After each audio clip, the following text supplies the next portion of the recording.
बच्चों, इस वीडियो में पाठ 5 गुणा के अभ्यास प्रश्न हल किए गए हैं। तो चलिए देखिए, समझिए और मेरे साथ करिए अभ्यास प्रश्नों को हल। अभ्यास प्रश्नों में प्रश्न 1 है गुणा करो। इसमें 4 सवाल दिए गए हैं। मैं सिर्फ एक करूँगी और आप बाकी अपने आप करने की कोशिश करिएगा। ठीक है, तो क करते हैं। अब क है 580 में 125 का गुणा करना है, तो इसको हम लिख लेते हैं। अब गुणा के लिए आपको पहाड़े अच्छे से याद होना चाहिए और जो भी इसका तरीका है करने का वो सब मैंने इस वीडियो के पहली जो वीडियो है पार्ट 1 उसमें समझाया था। सारे रूल्स जो होते हैं, गुणधर्म जो होते हैं गुणा के, वो सब समझाए थे, तो आप वो ज़रूर देख लीजिएगा अगर नहीं देखी है। उसके बाद ये प्रश्न अभ्यास प्रश्न हल करिएगा। ठीक है बच्चों, तो इसको करते हैं। इकाई के अंक से पहले गुणा करते हैं। 5 को 0 से गुणा करेंगे तो 0 मिलेगा। आप बिल्कुल एक सीध में लिखेंगे संख्याओं को। 5 अट्ठे 40, 40 का 0 नीचे, 4 ऊपर हासिल, 5 पंचे 25 और 4 29। फिर इकाई के अंक के नीचे हमने क्रॉस लगाया। अब 2 से दहाई के अंक से गुणा करना है। 2 को 0 से गुणा करेंगे, 0 मिलेगा। 2 अट्ठे 16 का 6 नीचे, हासिल 1, 2 पंचे 10 और 1 11। अब इकाई और दहाई दोनों के नीचे क्रॉस लगेगा। अब हमें 1 से गुणा करना है। 1 से गुणा करने पे वही संख्या उत्तर में मिलती है, तो आप इसको एज इट इज़ 580 को यहाँ उतार लेंगे। अब इसको जोड़ दीजिए इन उत्तरों को। 0 0, 9 में 6 जोड़ेंगे 15 का 5, हासिल 1, हासिल यहीं चढ़ेगी ऊपर। अब 8 और 2 10, 1 11 और 1 12, 12 का 2 नीचे, ऊपर 1 हासिल, 5 6 7। ये हमारा उत्तर आ गया, जिसको बोलते हैं गुणनफल। ठीक है, अब अगला प्रश्न देखते हैं। प्रश्न 2 है हल करो। इसमें 3 सवाल दिए गए हैं। इसमें भी एक भाग मैं करके दिखाती हूँ, बाकी के 2 भाग आप खुद करिएगा। प्रश्न 2 क 275 में हमें 354 का गुणा करना है। तो चलिए इसको करते हैं। पहले हम संख्याएं लिख लें, एक के नीचे एक लाइन में। गुणा का चिन्ह लग गया, लाइन खींची। अब इकाई के अंक से पहले गुणा किया जाएगा। 4 पंचे 20, 20 का 0 नीचे, 2 पर हासिल। ये ध्यान रखिए कि एक ही लाइन में आप लिखें। जैसे 4 और 5 को आपने गुणा किया तो उसका उत्तर आ रहा है, उसी के नीचे आपने लिखा है। ठीक है, 4 सत्ते 28 और 2 30, 30 का 0 नीचे और 3 ऊपर हासिल, 4 दूनी 8 और 3 11। फिर नीचे क्रॉस लग जाएगा इकाई के अंक के नीचे। अब 5 से गुणा करेंगे। 5 पंचे 25, 25 का 5 नीचे, 2 ऊपर हासिल, 5 सत्ते 35 और 2 37 का 7 नीचे, 3 ऊपर हासिल, 5 दूनी 10 और 3 13। अब सैकड़े के अंक से गुणा करेंगे। उससे पहले इकाई और दहाई के अंकों के नीचे क्रॉस लगा दिया। अब 3 पंचे 15, 15 का 5 नीचे, ऊपर 1 हासिल, 3 सत्ते 21 और 1 22 का 2 नीचे, 2 ऊपर हासिल, 3 दूनी 6 और 2 8। ये हमारा तीनों अंकों से हमने गुणा कर लिया। अब हम इन तीनों जो उत्तर आए हैं उनको जोड़ेंगे। यहाँ पे 0 5, 7 और 5 12 और 1 13 का 3, ऊपर 1 हासिल, हासिल यहाँ आपको लगानी है ऊपर, यहाँ ऊपर नहीं लगेगी।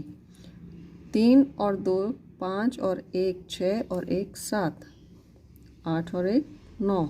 ये हमारा उत्तर आ गया। ठीक है बच्चों, अब अगला प्रश्न देखते हैं। प्रश्न 3 है एक पुस्तकालय में 25 अलमारियां हैं और प्रत्येक अलमारी में 275 किताबें हैं।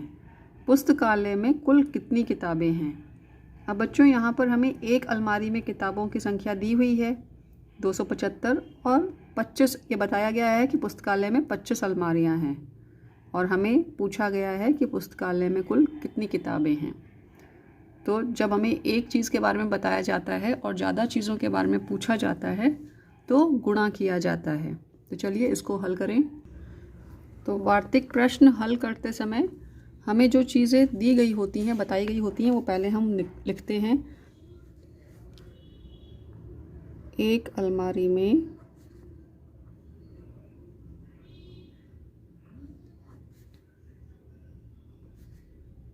पुस्तकों की संख्या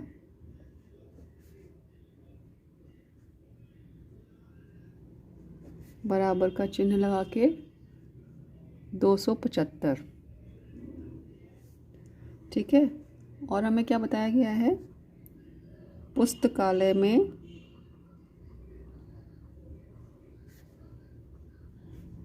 अलमारियों की संख्या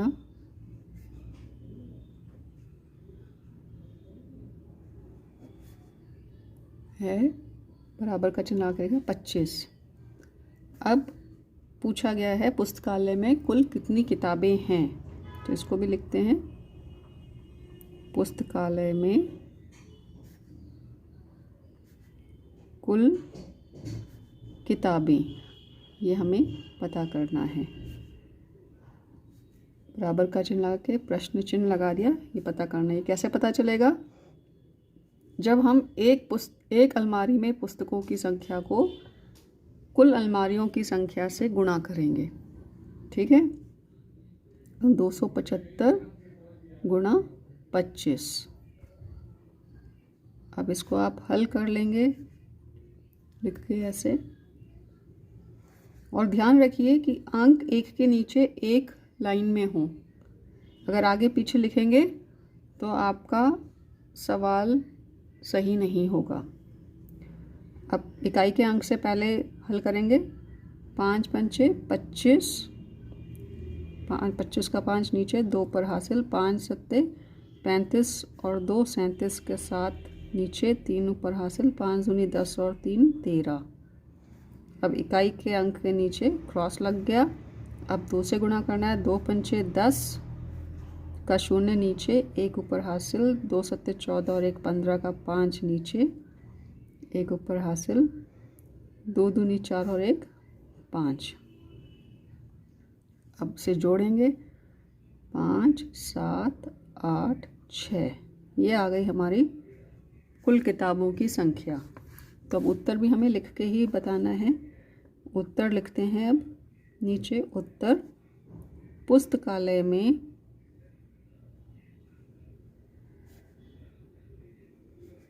कुल 6875 किताबें हैं।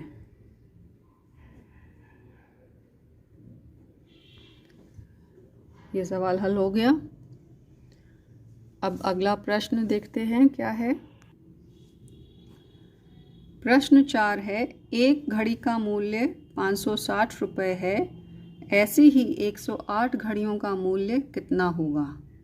अब यहाँ भी हमें एक घड़ी का मूल्य बताया गया है और 108 घड़ियों का मूल्य पूछा गया है। तो हमें क्या करना है बच्चों? गुणा करना है। बिल्कुल ठीक। तो चलिए हल करें। इस प्रश्न में हमें एक घड़ी का मूल्य बताया गया है, तो पहले वो लिख लेते हैं। एक घड़ी का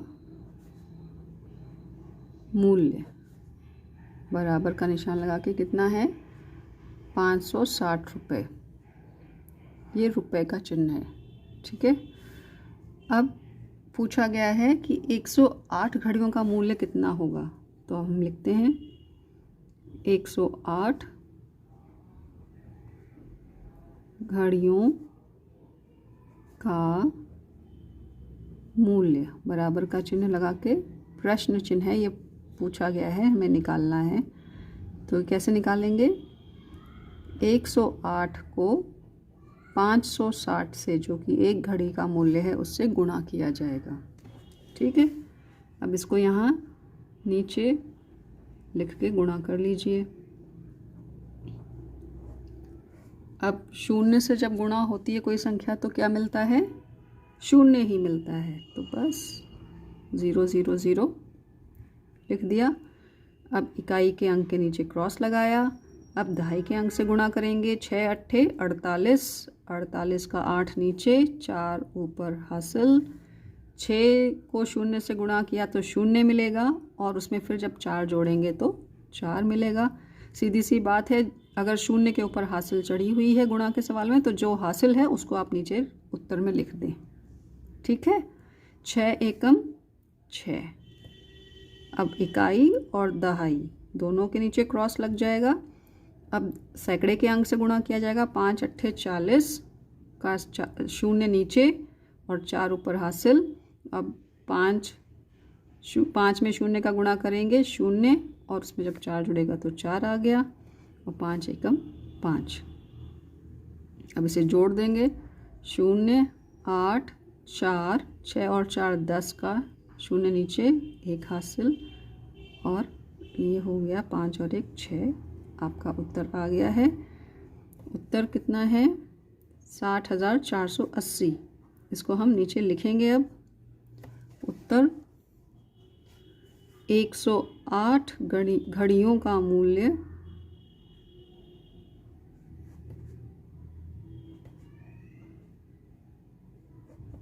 60,480 रुपये होगा।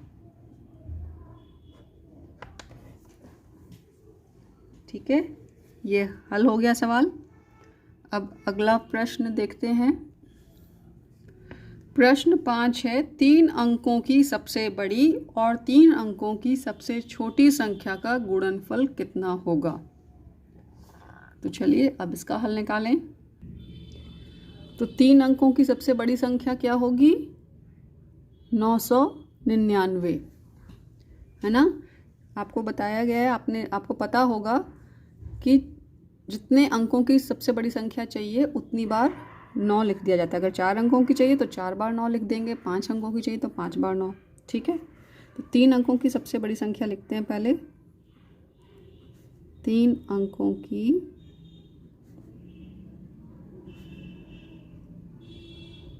सबसे बड़ी संख्या, बराबर का चिन्ह लगा के 999।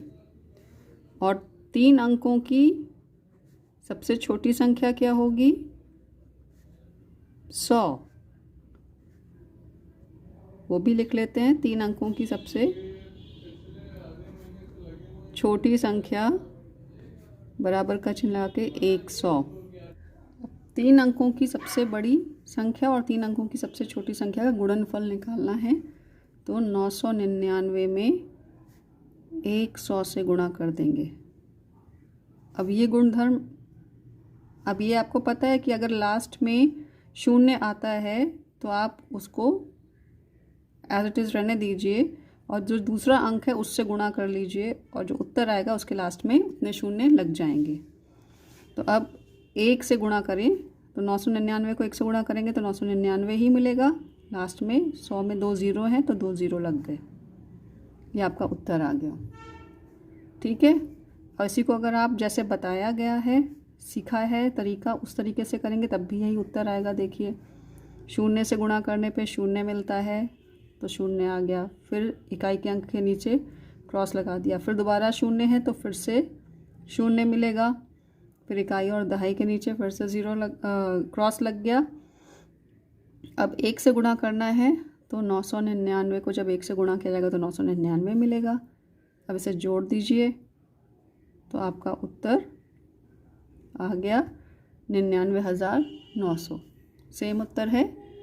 ठीक है, तो जितने 0 लगे होते हैं, आप जो अंक है, दूसरा कोई अंक अगर दिया है तो उससे आप कर लीजिए गुणा, और लास्ट में जितने 0 लगे हैं वो 0 उत्तर में लग जाते हैं पीछे। ठीक, तो अब इसका भी उत्तर लिख लेते हैं। 3 अंकों की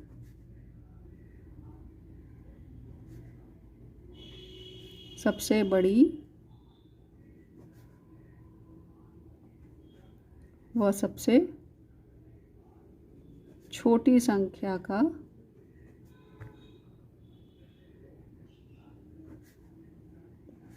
गुणनफल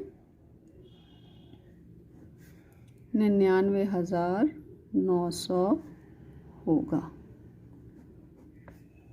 ठीक है, ये सवाल हल हो गया। अब अगला सवाल देखते हैं।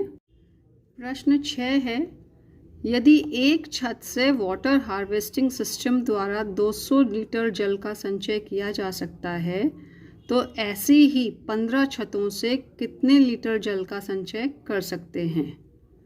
अब इसमें बच्चों वाटर हार्वेस्टिंग सिस्टम आपको कुछ नया चीज़ लग रही है, तो वाटर हार्वेस्टिंग सिस्टम क्या होता है? जो बारिश के पानी को स्टोर करने का एक तरीका है कि पानी बर्बाद ना हो, जो ज़मीन के नीचे पानी होता है उसका वाटर लेवल कम ना हो, उसके लिए ये सिस्टम, ये प्रणाली बहुत उपयोगी, आजकल बहुत ज़रूरी है। ये देखिए इस वाले चित्र में दिखाई दे रहा है। अगर एक घर में ये छत से पानी इकट्ठा होके ऐसे नीचे टंकी में, ज़मीन के नीचे एक टैंक होता है, टंकी बनी होती है, उसमें इकट्ठा होता है, ठीक है, और उससे ज़मीन में धीरे धीरे चला जाता है। तो यदि एक छत से वाटर हार्वेस्टिंग सिस्टम द्वारा 200 लीटर जल का संचय किया जा सकता है, 200 लीटर जल अगर एक छत से वाटर हार्वेस्टिंग सिस्टम द्वारा इकट्ठा किया जा सकता है तो ऐसी ही 15 छतों से कितने लीटर जल का संचय कर सकते हैं। चलिए निकालते हैं। अब इस प्रश्न में हमको दिया हुआ है एक छत से वाटर हार्वेस्टिंग सिस्टम द्वारा कितना जल संचय होता है, 200 लीटर। तो पहले हम इसको लिख लेते हैं। एक छत से जल संचयन बराबर का चिन्ह लगा के 200 लीटर, ठीक है। और पूछा गया है कि ऐसी ही 15 छतों से कितने लीटर जल का संचय कर सकते हैं। तो अब ये लिखते हैं 15 छतों से जल संचयन कितना होगा, यह हमें निकालना है। तो यह है प्रश्न चिन्ह। कैसे निकाला जाएगा? इसमें हम 15 को 200 से गुणा करेंगे, ठीक है। एक छत से 200 लीटर मिलता है, जल इकट्ठा होता है, तो 15 छतों से कितना होगा, 200 को 15 से गुणा किया जाएगा। तो आप इसको कर लें। 15 को 200 से गुणा करेंगे, 15 दूनी 30 और आगे 2 ज़ीरो लग गए, 3000 लीटर, ठीक है। इसका आप उत्तर लिख लेंगे। उत्तर 15 छतों से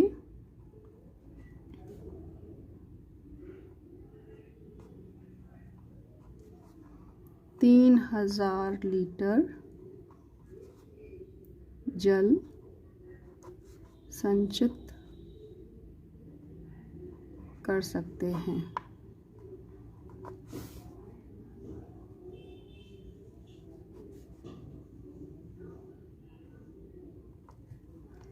ठीक है। अब अगला प्रश्न देखते हैं। प्रश्न 7 है, एक विद्यालय में 576 विद्यार्थी हैं। एक महीने में एक विद्यार्थी के मध्याह्न भोजन पर 215 रुपये खर्च होते हैं।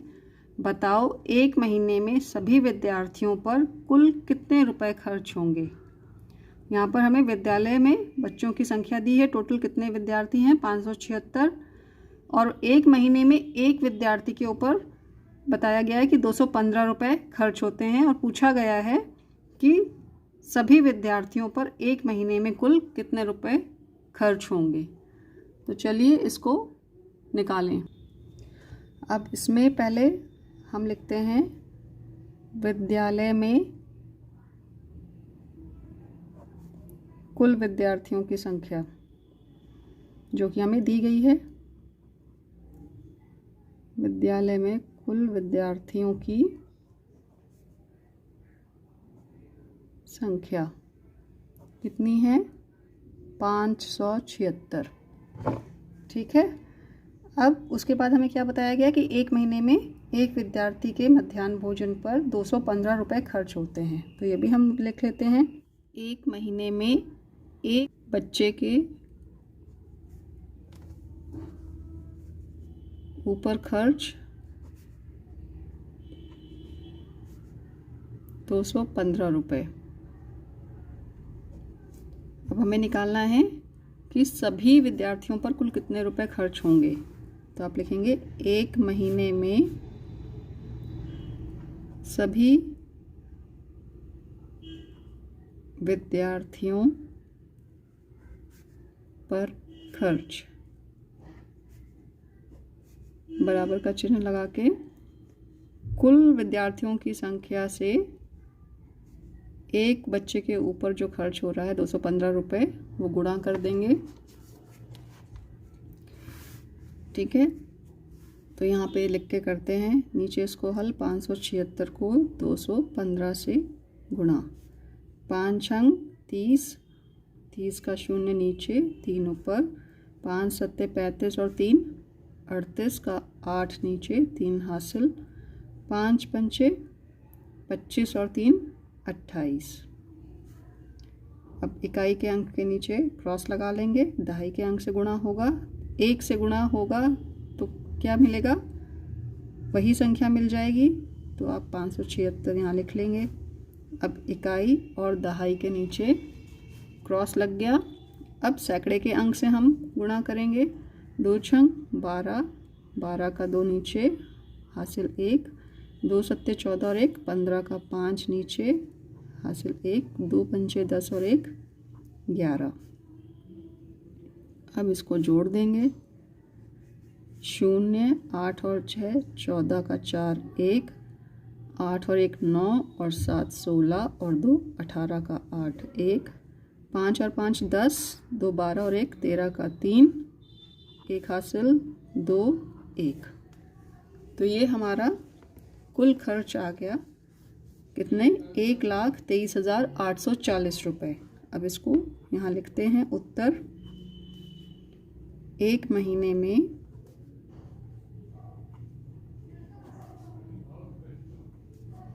सभी विद्यार्थियों पर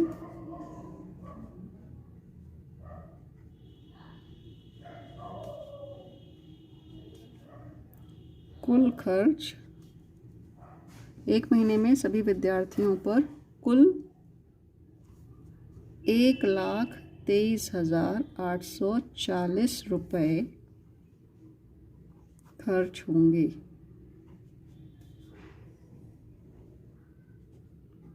ठीक है बच्चों, तो ये सवाल हमारा हल हो गया है। अब अगला सवाल देखते हैं। प्रश्न 8 है, एक दुकान में विभिन्न सामानों का मूल्य लिखा हुआ है। ये सामान है जो दुकान में लगे। फ्रॉक 215 रुपये, स्वेटर 375 रुपये, स्कर्ट 245 रुपये और जूते 199 रुपये। अब नीचे है, बताओ क 3 स्कर्ट और 2 फ्रॉक खरीदने में कितने रुपए खर्च होंगे, और ख 1 स्वेटर व 3 जोड़ी जूते का मूल्य कितना होगा। चलिए इसे हल करें। अब पहले क हल करेंगे। इसमें पूछा गया है 3 स्कर्ट और 2 फ्रॉक खरीदने में कितने रुपए खर्च होंगे।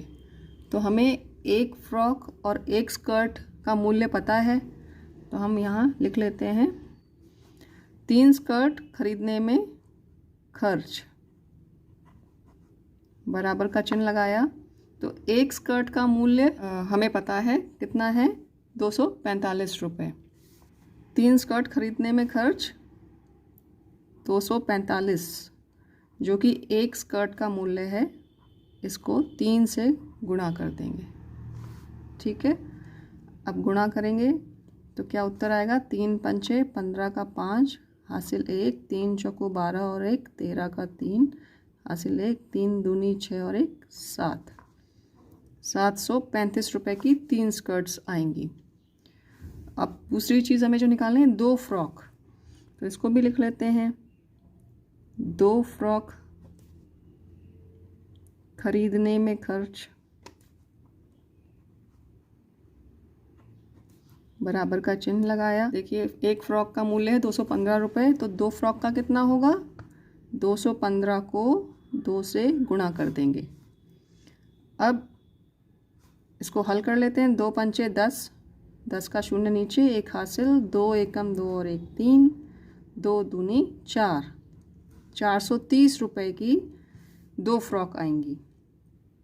अब हमसे पूछा गया कि 3 स्कर्ट और 2 फ्रॉक खरीदने में कितने रुपए खर्च होंगे, मतलब हमें इनका टोटल निकालना है, कुल कितने रुपए खर्च हुए 3 स्कर्ट और 2 फ्रॉक खरीदने में। तो जब बच्चों कुल निकालना होता है टोटल, तो क्या करते हैं, जोड़ते हैं। तो इसका मूल्य 3 स्कर्ट का और 430 जो आया है 2 फ्रॉक का मूल्य, इनको हम जोड़ देंगे। 735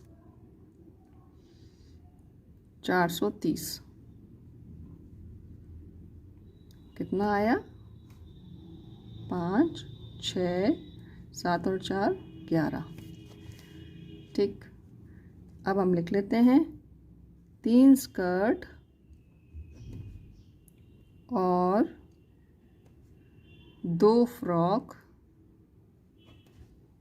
खरीदने में 1165 रुपये खर्च होंगे। ठीक है, ये हमारा क हल हो गया। अब ख करते हैं। अब ख में पूछा गया है 1 स्वेटर व 3 जोड़ी जूते का मूल्य कितना होगा। तो 1 स्वेटर का मूल्य तो हमें पता ही है, लिख लेते हैं।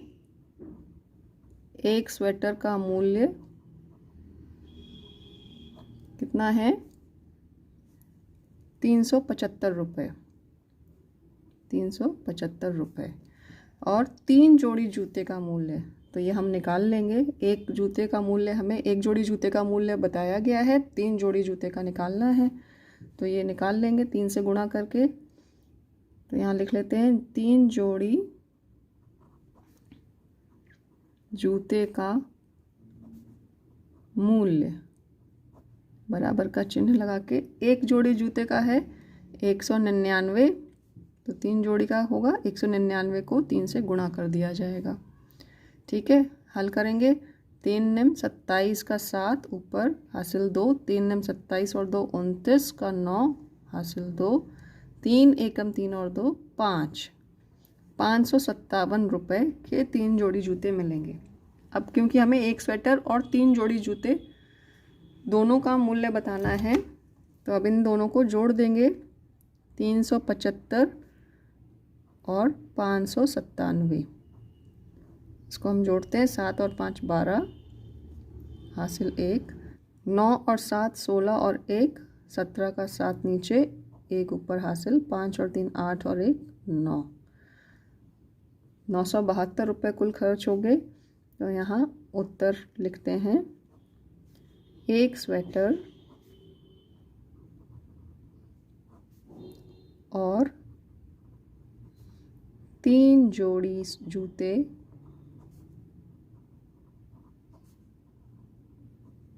का मूल्य 972 रुपये होगा।